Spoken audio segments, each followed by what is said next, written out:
It feels like self-help books are going through a bit of a boom at the moment, and I have read a surprising amount of them. Like anyone, I go through difficult periods, and at one point I thought that these books might contain the answers that I sought. Some of them were genuinely helpful, and although I don't revisit them that often now, a few hold a special place in my heart.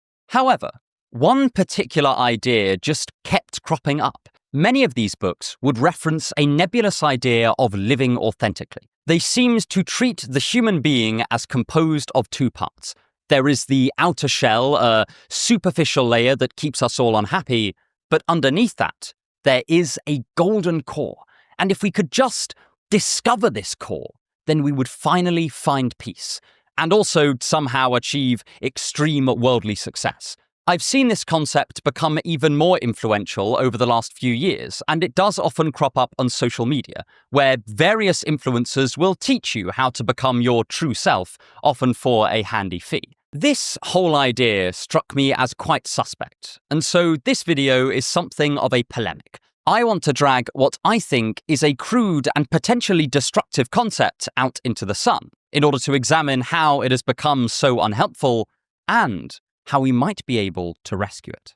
Also, I want to give a huge shout out to the book Authenticity as an Ethical Ideal by Somogi Varga, as it was immensely helpful when writing this video and has fundamentally shaped my own ideas about authenticity in countless ways. I won't be able to go too far into the specifics of his ideas here, but I do highly encourage you to give him a read for yourself. But what do these self-help authors tend to mean when they say authentic? And how does this differ from how the concept has been used elsewhere? My name is Joe Foley, and this is Unsolicited Advice. But if you want to avoid fakery on your newsfeed, then I recommend you check out today's very kind sponsor, Ground News. Ground News is a website and app that gathers related articles from thousands of sources around the world in one place, so you can compare how different outlets cover the same story. Every story comes with a clear breakdown of the political bias, factuality, ownership, and headlines of the reporting sources, with ratings backed by independent news monitoring organizations. Ground News are very kindly offering anyone who uses my link or scans my QR code 40% off their Vantage plan as a special deal, so I highly encourage you to snap this up. For instance, let's see how left and right-wing publications differed on the recent fallout from the US tariff increases. While right-wing sources were more enthusiastic, directly quoting the reasoning behind the tariffs, left-wing sources were much less optimistic, suggesting that the response from China will have a severe negative impact on US agriculture. I especially like the blind spots feed, which highlights stories that are disproportionately covered by the left or the right. This feed helps readers step into the other side's news reality and understand the different narratives that can shape our beliefs, such as left-wing news stories missing Honda moving some of their production to Indiana from Mexico, or right-wing sources not covering the possible cost to American consumers of the new tariffs. I just don't have a lot of time to keep up with the news, and certainly not to examine every article I read for bias and misinformation. So Ground News is fantastic for giving me an idea of the differences in reporting on different stories, so that I can get a variety of views, rather than remaining stuck in my echo chamber. Ground News is giving my viewers 40% off their unlimited access Vantage plan. I think Ground News is doing very important work, and I sincerely hope you'll check them out. But anyway, back to the video. 1. Authenticity. Initial conceptions. Historically, being authentic has meant a variety of different things. Many Christian thinkers, like St. Augustine or Kierkegaard, considered authenticity to be very closely linked to a relationship with God, and that it was found partly within, but also with this connection to a higher power. Someone like Diogenes the Cynic thought that authentic behavior was closely aligned with what he considered natural for humans to do, as well as abiding by a certain set of ethical and ascetic principles. In his book, Varga notes that most modern ideas about authenticity fall into roughly two camps: the inner sense camp and the productionist camp. We'll definitely be visiting the productionists later in the video, but most forms of authenticity in self-help literature and in popular discourse fall into this inner sense camp. Very broadly, Inner sense authenticity defines being authentic as being aligned with some deep inner you that you can commune with purely by reflecting on yourself or looking inward, hence inner sense. Varga traces this idea back at least as far as Rousseau, and it is very much in line with how many people use the term today. In Will Storr's book, Selfie, he says the following about the ideal put forward by authenticity-focused self-help culture. The ideal self enjoys thinking it's in some way unique, that it's trying to make the world a better place.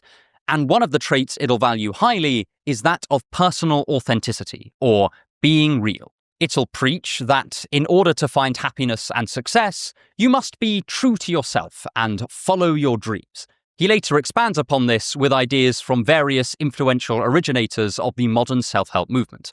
Principally, authenticity is intended to burrow through to each other's perfect core, leading to breakthrough and transformation.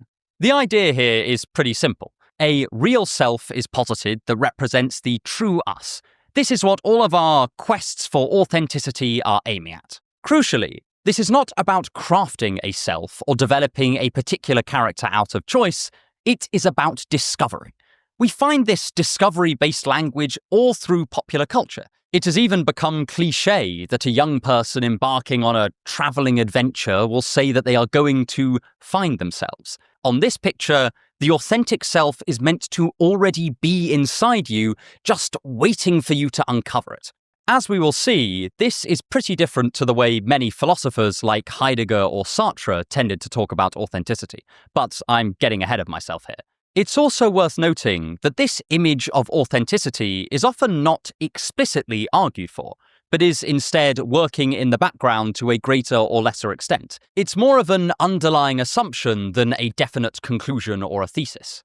Another important component to our popular conception of authenticity is that it's an ethical goal to strive for. We are told that being authentic is better than being inauthentic, both in the sense that we will be happier and healthier, but also that it is more honest. To call someone fake or inauthentic is not just telling them that their way of life will not make them fulfilled in the long term, it is to say that they are, in some sense, bad.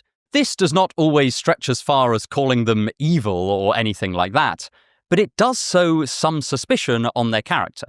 This is, again, very different to how inauthenticity has been portrayed elsewhere.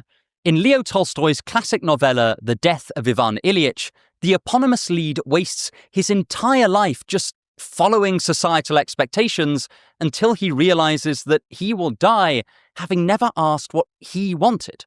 But Tolstoy doesn't say that Ivan Ilyich is a bad person. He is a tragic figure. We mourn for him. We don't condemn him. Our modern concept of inauthenticity has advanced from being an unfortunate personal blind spot to a downright moral failing. This is pretty noteworthy, and we'll be revisiting it later in the video when we examine the pressures to be authentic in the modern world.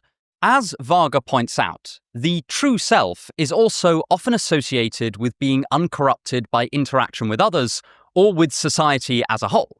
It is sometimes identified with an infant or a child, a singular individual who has not yet taken up any role in constructing or maintaining a social web or a network of relationships. There is this implicit assumption that what is within is the true you, and that this personal truth can be defined separate to any participation in a social system. The true self is broadly seen as unchanging and is thought to reflect a permanent core around which the more ephemeral parts of you are wrapped. And, of course, being aligned with this inner self is supposed to grant you great peace.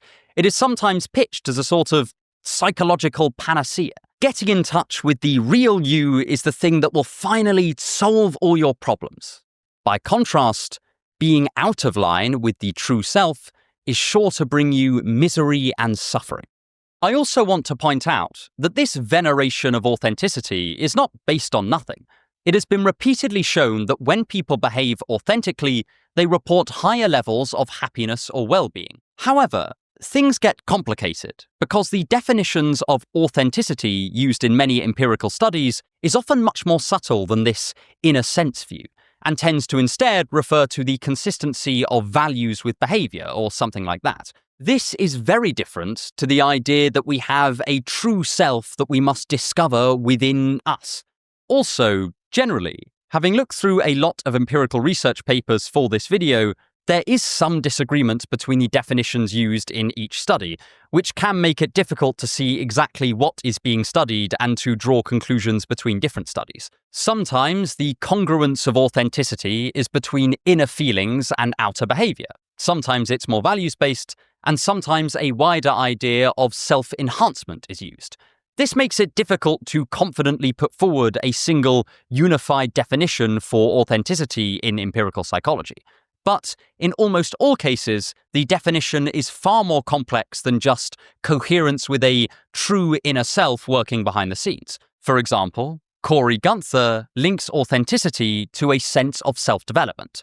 That is, self-perceived authenticness is not just a matter of reflecting something within, but improving oneself as well. Overall, it is the simplistic inner sense idea of authenticity that I want to criticize. In short, this is the theory that there's a permanent underlying self behind all of our actions, and that if we align ourselves with this self, it will necessarily have a large part in solving our psychological problems. Moreover, this true self is formed in isolation, is broadly unchanging, and is set apart from social fabrics. And being true to it is a moral imperative and an ethical goal. So, I'm going to start by critiquing the actual tenability of this picture of the human mind, and then move on to disputing its ethical value. And this will involve stepping outside merely Western philosophy and looking at one of the most influential thinkers to have ever lived. 2. The myth of the true self. Of all the beliefs of early Buddhism, there is one that stands out for its philosophical innovation and precise analytic structure: the idea that there is no permanent self, and that it is, at best, a pragmatic falsehood, and at worst, a dangerous illusion. In various different suttas or sutras, the Buddha goes through the different aspects of what we call ourselves and demonstrates how none of them are permanent and so cannot be identified with this single unchanging I or ego. Take our feelings, for example. They are in constant flux, and so they can't be the true permanent us. The same goes for our body, since it too develops and changes. Our perceptions can't be us, nor can our desires be, since they too morph and fade and re-emerge. Lastly, even our base-level awareness or consciousness can't be us, since things flit in and out of that awareness all the time. Even if we say that there is some permanent thing that is experiencing the awareness, this is such a minimal notion of the self that we can't really hang anything on it. The Buddha thus argues that searching for a permanent inner self is a lost cause. Something like this simply does not exist. Our perceptions, desires, feelings, and thoughts are no more this permanent inner core than the trees outside or the clouds above. Over 2,000 years later, the empiricist philosopher David Hume would come up with quite a similar idea called bundle theory. This is the notion that what we call us is not one enduring thing, but an ever-changing mass or bundle of experiences, memories, and perceptions. Varga himself also critiques inner sense views of authenticity, but from a slightly different angle. He does not want to claim that an inner self is incoherent, but he points out that the components of our minds can either be identified with or not identified with based on someone's personal values, and that this seems like an extremely relevant factor if we're going to define an authentic self. An extreme example of this is the phenomenon of intrusive thoughts. When someone has an intrusive thought, it is often rather disturbing, and it's one that they don't explicitly identify with, like the urge to hurl yourself off a ledge or to do someone extreme harm. To use another example, when I'm angry, I might get the urge to hit someone. But I deliberately seize control of that desire and quell it, rejecting it from whatever I call I. There is clearly something that separates what we consider authentically us from the rest of our mental architecture, and it seems like establishing this distinction will involve the endorsement or rejection of certain inner properties based on the agent's values. Put a pin in this idea of values, as we will definitely be coming back to it later. Even by itself, this already complicates the inner sense view that we discussed in the previous section, because whether or not you endorse a particular aspect of your inner world seems to at least partly be a matter of choice. In the case of me wanting to hit someone, I can either choose to identify that urge with me and either say, I will hit this person, or I really ought to hit this person, or I can rein the desire in. There is at least part of my self that I don't discover, but create. This is a very different view of authenticity that Varga calls the productionist account. In its most extreme form, a productionist claims that we don't find ourselves at all, but we create ourselves. In practice, there aren't many total productionists, but some thinkers, at least along productionist lines, are Friedrich Nietzsche and Jean-Paul Sartre. Much of Nietzsche's philosophical project involves crafting your life until it is a work of art and creating your own values in a vital, active way. He did not think that you discovered who you were, but became who you were by acting and creating in the world. He encouraged outright experimentation with the self and the gradual alignment of the different aspects of our wills until they are all pointed broadly in a single direction. Sartre's existential authenticity is perhaps even more explicit. It involves recognizing the radical freedom in your choices, that in any situation you are not technically bound by your social roles or your past or anything else really. You could choose to act however you want, and it is in the choices that you make that you craft the project of your life. Again, here, authenticity is not finding a self within, but making a self by acting and deciding. For Sartre, how you choose to act in full consciousness of your extreme freedom just is authentically you. He was very skeptical at using an inner sense to detect some kind of true self separate from this, since he thought that the human capacity for self-deception was just incredibly large. To quote him directly, "Feelings are developed from the actions we take. I shouldn't seek within myself some authentic state that will compel me to act." When most existential philosophers speak of authenticity, they often mean something much closer to this than the popular idea of authenticity that we discussed earlier. In fact, Sartre would condemn that version of authenticity as acting in bad faith. To say that you behave in a certain way because that's just who I am, or to say that you have an inner essence that you are bound to, is effectively denying freedom and responsibility and playing a predefined part. It just so happens that the part you are playing is some strange perception you have of yourself, and that makes it a bit harder to spot. However, I do think there is a danger in a purely productionist model of authenticity as well. For example, as Sartre points out, it seems like we can be deeply wrong about who we are. If the past 100 or so years of psychotherapy and psychology have taught us anything, it's that we can form images of ourselves that simply don't reflect how our minds actually function. I might fool myself into thinking that I am courageous when I'm actually rather cowardly. Or I might think that I'm considerate of others where I am actually quite selfish. I cannot count the number of self-professed people-pleasers that I've met who seem anything but.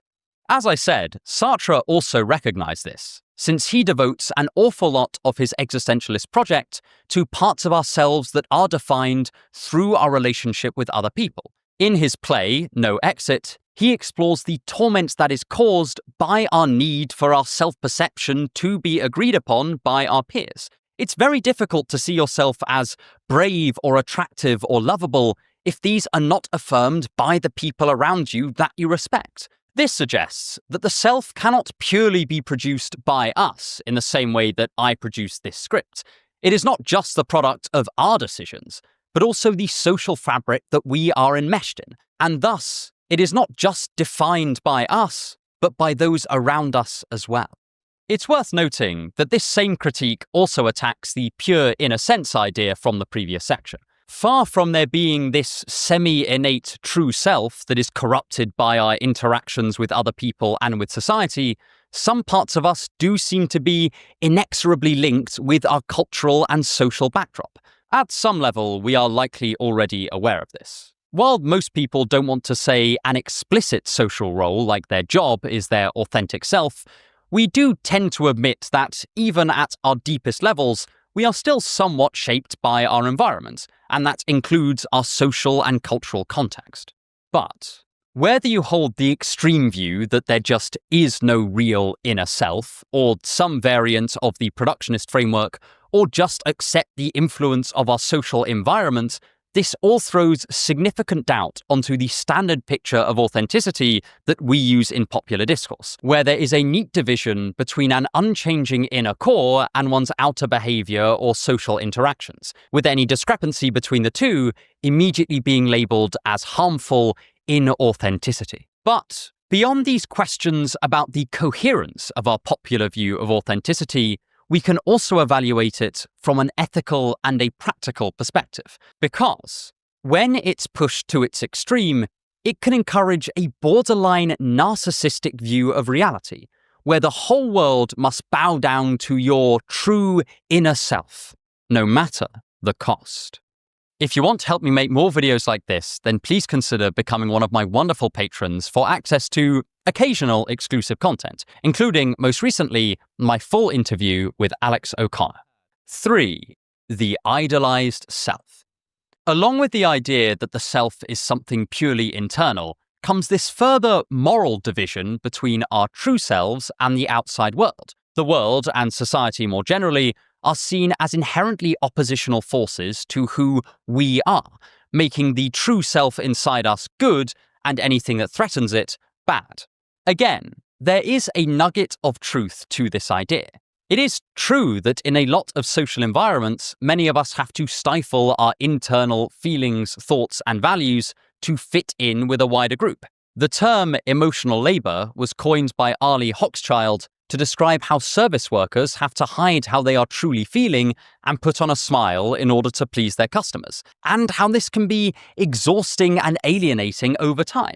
There is something about having to consciously hide a mental state that is genuinely unpleasant. Likewise, modern psychological theories of cognitive dissonance point out that it is painful to have your behavior, feelings, and values caught up in webs of contradictions.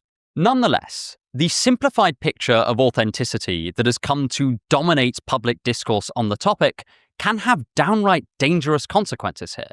It is clear that being internally out of sync can be uncomfortable, but a dogged pursuit of this crude sense of authenticity can be just as destructive. Firstly, the behavioral consequences of acting authentically are going to vary wildly depending on which part of the psyche is most closely identified with this true self. As already discussed, a lot of empirical work in this area is about someone acting in accordance with their values, which is a fundamentally ethical concept and also doesn't seem to be inherently conflicting with any kind of social role or social duty. Someone's behavior not matching their ethics can happen through a lack of personal self-control or through temptation rather than simply due to social pressures. If I act outside my values and hurt someone, that will make me feel bad, and that unpleasant feeling is not necessarily undesirable. But this is very different to someone identifying their moment-to-moment feelings or moment-to-moment desires with their true self, or as necessarily stemming from a true self. And this distinction is often sidelined in much of popular discourse. Feelings are incredibly changeable, and acting on every single one of them is borderline impossible. Moreover, we can have impulses that are self-destructive, or fool ourselves into thinking that we desire something that we actually do not. Our immediate desires are not necessarily in our long-term best interests, and may even be mimicking what the people around us desire. This is not always a bad thing, but it does muddy the waters when we talk about our true desire or our heart's desire, as these are inseparable from our cultural context. And the notion of self-destructive desires cast doubt on the idea that being authentically true to our desires is always going to lead to this psychological panacea or sense of inner fulfillment. It's also worth noting that feelings and desires are also pretty amoral some of the time. As we've already said, you can desire to hit someone, or hurt someone, or cheat on your partner. Infidelity is actually a pretty good example here. You can feel attracted to someone else, and yet we would say that expressing or acting on that attraction is a violation of your duties towards your partner, and over time will prevent you from having long-term fulfilling relationships. But observations like this become incredibly significant if we're going to treat this vague, inner-sense authenticity as a straightforward moral goal. If we adopt as an axiom that to live authentically is simply better than to live inauthentically, and then begin to identify the true self with our feelings and our desires, then this can very quickly lead to a rather self-centered ethical system. If everything is a means to the end of this inner true self, then we essentially have a soft form of egoism. You may care about other people, but this is only ever because that reflects the desires of your true self. And since desires can change, those people can be dropped as soon as they lose this utility they have to your personal journey or your experience of the world. Just take a moment to think what a society governed by this kind of ethical system might look like.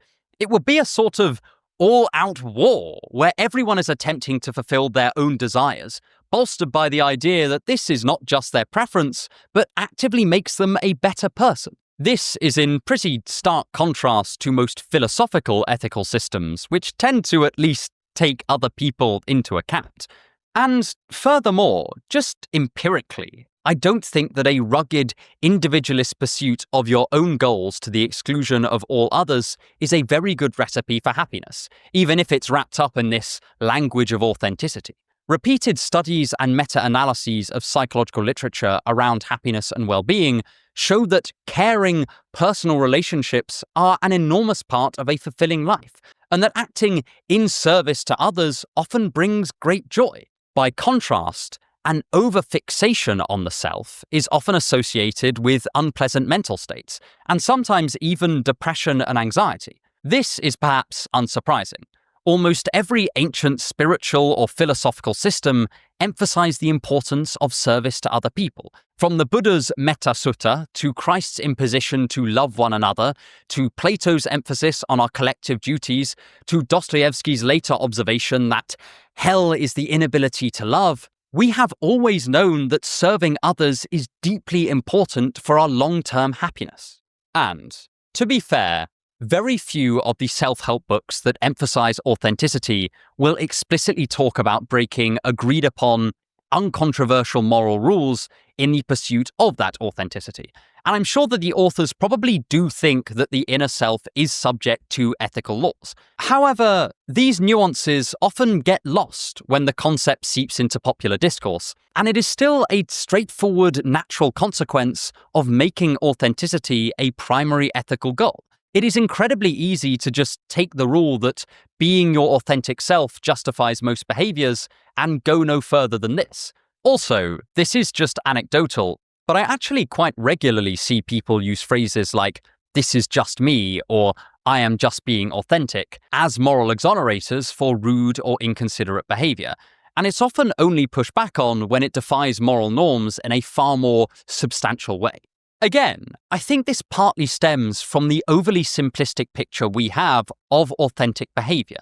By treating the inner as necessarily truer or superior to the outer or the social, we can slip into privileging our own feelings and desires far above other people. There is nothing inherently wrong with looking out for yourself, but like many other potentially helpful concepts, when it is stretched to its extreme, it can become destructive, both for the agent and for those around them. I do think there is this slightly disingenuous equivocation that sometimes goes on, where people will point to the empirical literature around the benefits of authenticity, which are often about acting in accordance with your moral values, to argue for this other kind of authenticity, where the desires of our true selves are seen as inherently justifying.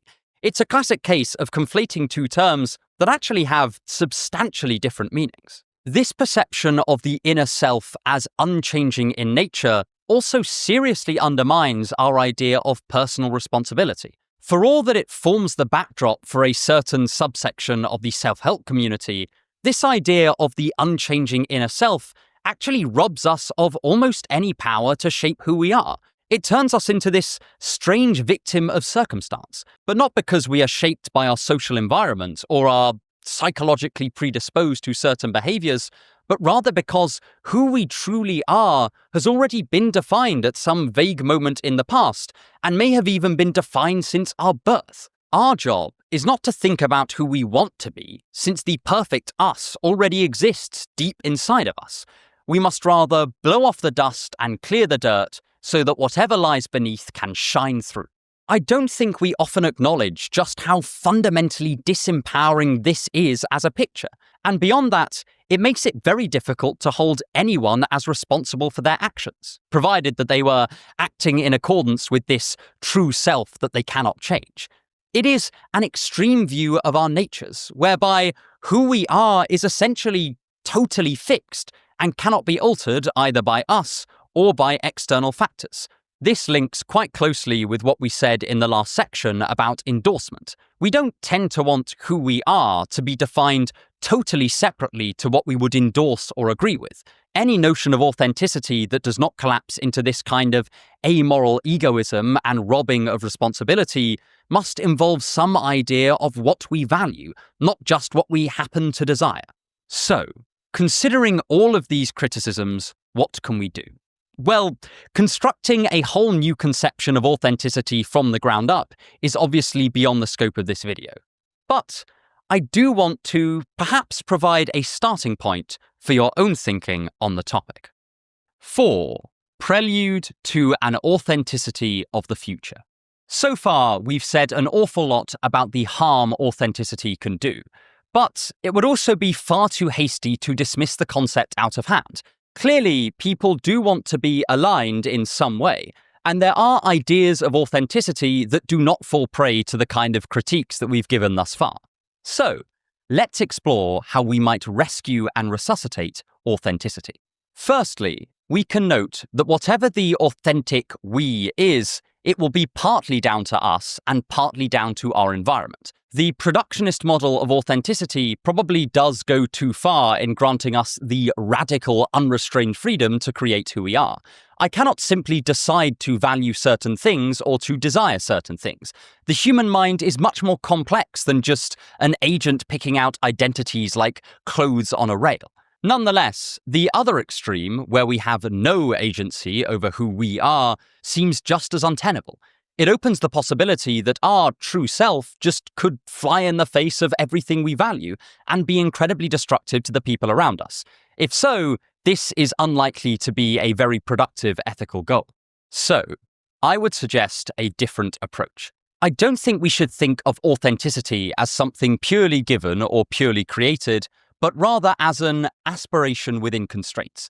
That sounds a little bit abstract, but I think the concept is actually quite intuitive. At one level, the authentic self is now more a reflection of our values than who we are at this very moment. For a Christian, this might involve a kind of connection with God, like we discussed at the beginning of the video. For a Stoic, this might be imitating the figure of the sage and of Stoic virtue. For a Buddhist, it might be the aspiration of the Bodhisattva. This is the aspirational component of authenticity. At the same time, we must also recognize our personal limitations, be they physical or psychological, and whether they are temporary or permanent. For example, I really value mathematical and technical ability, but I also recognize that I am no Terence Tao, and I also just don't have the time to learn as much maths as I would like. My ideal is tempered by my awareness of my limits, both in terms of natural ability and also just time constraint. This is where the nugget of truth in the inner sense model is important. We can look within to become aware of A, what we value, and B, what our limitations are.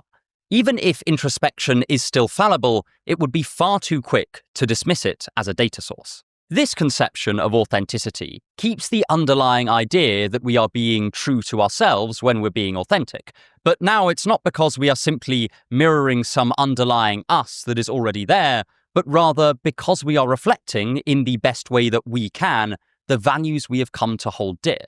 Those values are going to be influenced by the culture and society we've been brought up in, but we can also deliberate and challenge those influences. They are thus partly inherited and partly created.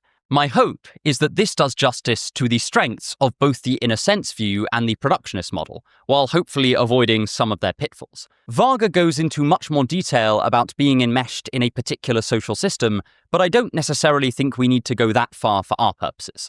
By acknowledging authenticity as involving personal values, and then recognizing that those values are going to be partly inherited from cultural influence, some kind of social aspect is incorporated into the background of our account, with the details to be hashed out later. I also want to clarify that when I say values here, I mean what Varga would call strong evaluation. That is, the belief that something is not just good for you, but good in some higher sense. Whether that is cashed out metaethically as objective or not is entirely up to you.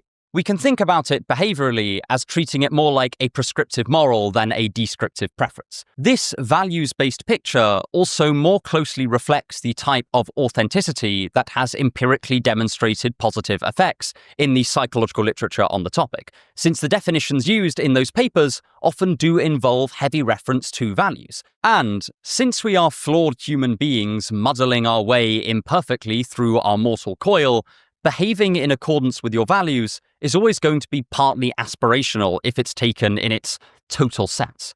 This picture also dispenses with many of the critiques of the simplistic account of authenticity earlier in the video. For example, "That's just who I am" can no longer be a moral exonerator, since who we currently are is no longer the goal, nor is it considered fixed and permanent. Instead, the equivalent phrase would be, "I am acting in accordance with my value system to the absolute best of my ability." And, of course, value systems can be challenged and debated. Thus, behaving authentically becomes a kind of moral defense, but it's certainly not an impenetrable one, and certainly does not alleviate the agent from responsibility for their actions. Since value systems are also much more likely to reference other people, this is also not as prone to the more egoistic implications of the "true self was inside us all along" picture. Most people do not think that values are innate, but learnt and developed over time. Regardless of whether you think morality is objective, subjective, absolute, or non-cognitive, the causes of our particular moral beliefs are not given to us from birth and do change with experience and exposure. This re-establishes that someone's authentic self evolves as they interact with the world and with other people. It moves authenticity from something purely within to something deeply connected with our actions in the world. This also rescues the idea that we have a certain amount of agency over who we are, since our authentic identities are no longer fixed, but are partly the product of our actions. You can recognize this wherever you stand on free will and determinism if you think of agency as just a causal chain that runs through our decision-making processes. Now, you are no longer stuck with who you are, but you become a developing project that nonetheless works within certain recognized constraints.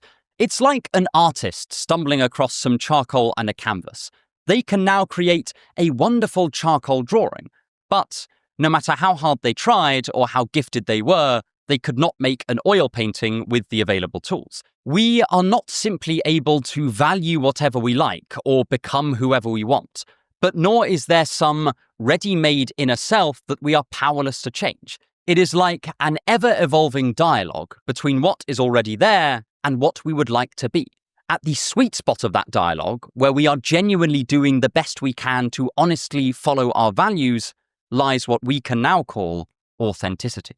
This idea makes the authentic something we can strive after, yet also something that will mostly be a little bit out of reach. I doubt that many of us will ever perfectly mirror our values, but at the same time, we can get closer to them and we can perform them to the best of our abilities. This somewhat resembles the Aristotelian idea of personal development, where we work on becoming more virtuous over time rather than simply dividing the world into the unvirtuous and the virtuous and being done with it.